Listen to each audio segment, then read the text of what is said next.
You mean we're running into Target to see our action figure the second it comes out?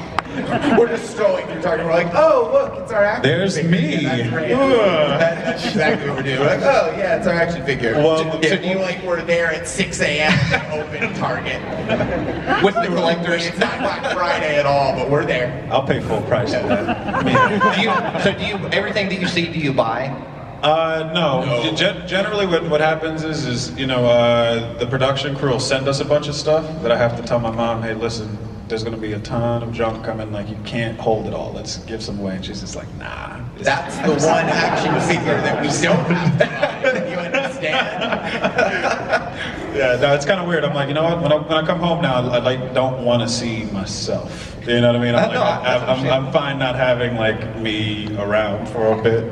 It's starting to haunt you. All the cyborgs. Just a little bit in the night. You wake up in the night in your cyborg quilts. My cyborg pajamas just shivering in there. 25 red eyes. The moon bouncing off the metallic helmet of the cyborg action figures. Blue eye data stream things. Yeah, no, so after a while it's like, oh, it's really, really cool. What I really like is the fan art. Okay, People yeah. are super creative, and I've seen some really good fan art even here, just in their interpretations of the characters. I was like, where'd you get this from? Like, oh, I drew that in 20 minutes. Yeah. And I'm like, hey, how? Right? Yeah. I can't even draw a circle on That's what I'm saying, yeah. No, these people are talented, man. There's some talented people here. Yes, I totally agree with that. And did you guys realize, like, I mean, obviously we know superheroes are a big thing. I mean, it's huge in pop culture and just mainstream. It's mainstream now. It didn't used to be. Did you realize like what you were getting into before you even filmed and got on set? Did you realize like, man, I'm forever Cyborg, or I'm forever the Flash now? Well, you know, it's interesting because like we've had so many like incarnations of certain superheroes at this point. Yeah. Right now, it kind of feels like you donned the mantle because there was a cyborg before in a different capacity. Yeah. We had the animated version. There was also a version on Smallville. It's like I'm the cyborg right now, you know. And when that time is over, I'll gladly hand it to the next person that's going to pick up the torch and keep it moving. You know, but I think there is something really, really special, and it's coming to events like this where you actually get to meet people who are just as passionate about the things you're doing as you are, and being able to like interact with them in this kind of way. Because the movies can be a little, you know, you can be a little distant from your base and from your audience, but like, I mean, the passion and the caring that people do with respect to these characters, it's like, you really can't beat it, man. You really can't. Because there's levels to it, right? I mean, it's like, yes.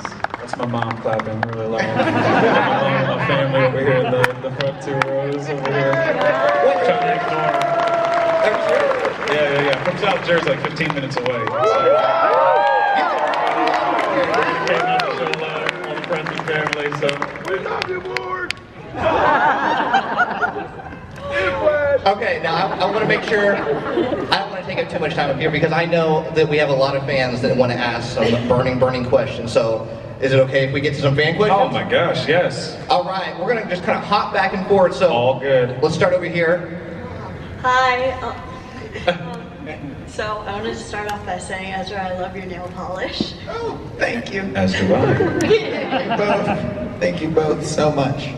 Okay, so in the DCEU, both of you play very different characters. The Flash is very fun and bubbly, and Cyborg is very serious. So my question was, do either of you ever think about switching or want to switch roles so that you can play the other type of emotions? That's a great idea. We should do like swap. Like it should be like a Broadway run, you know. I'll play Flash and you play Cyborg. You know, every night we switch. You know what I mean? Like, They did that. Ian McKellen and Patrick Stewart did did some that. great ones. Yeah, John C. Reilly and Phil. Sorry, we're getting off into weird theater land.